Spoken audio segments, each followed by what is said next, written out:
Hello నమస్తే, welcome to Telugu one. This is Diveshri. మాటల మాంత్రికుడు త్రివిక్రమ్ను అభిమానులు గురూజీ అని పిలుచుకుంటూ ఉంటారు. అలాంటి త్రివిక్రమ్పై తాజాగా బాబు గోగ్నేని సంచలన వ్యాఖ్యలు చేశారు.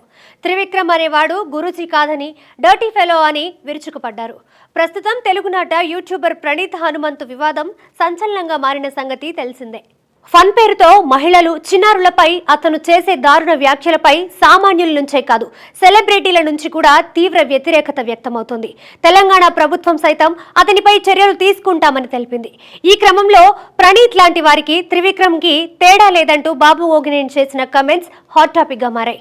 తాజాగా ఓ ఇంటర్వ్యూలో పాల్గొన్న బాబు గోగ్నేని మహేష్ బాబు హీరోగా త్రివిక్రమ్ దర్శకత్వంలో వచ్చిన గుంటూరు కారం చిత్రంలోని ఓ సన్నివేశాన్ని గుర్తు చేస్తూ ఆగ్రహం వ్యక్తం చేశారు. నా స్నేహితుడితో కలిసి గుంటూరు కారం సినిమా చూస్తుండగా అందులో ఒక సీన్లో హీరో మహేష్ బాబు హీరోయిన్తో అంటాడు, గుడ్డేంటి ఇంత చిన్నగా ఉంది, నువ్వు పెట్టావా కోడి పెట్టిందా అని. ఆ డైలాగ్ వచ్చాక ఆ సినిమా చూడడం ఆపేశాం. ఆ డైలాగ్ రాసినోడిని గురూజీ అంటారంట కదా. త్రివిక్రమ్ అనేవాడు ఆ డర్టీ డైలాగ్ రాస్తే మహేష్ బాబు అనేవాడు అది చెప్పాడు. వీరిద్దరూ డర్టీ ఫెలోస్, ఆడవారి పట్ల ఏమాత్రం గౌరవం లేని వాళ్ళు. మరి దీని గురించి ఎందుకు ఎవరు మాట్లాడడం లేదు అంటూ బాబు గోగ్నేని ఘాటుగా స్పందించారు.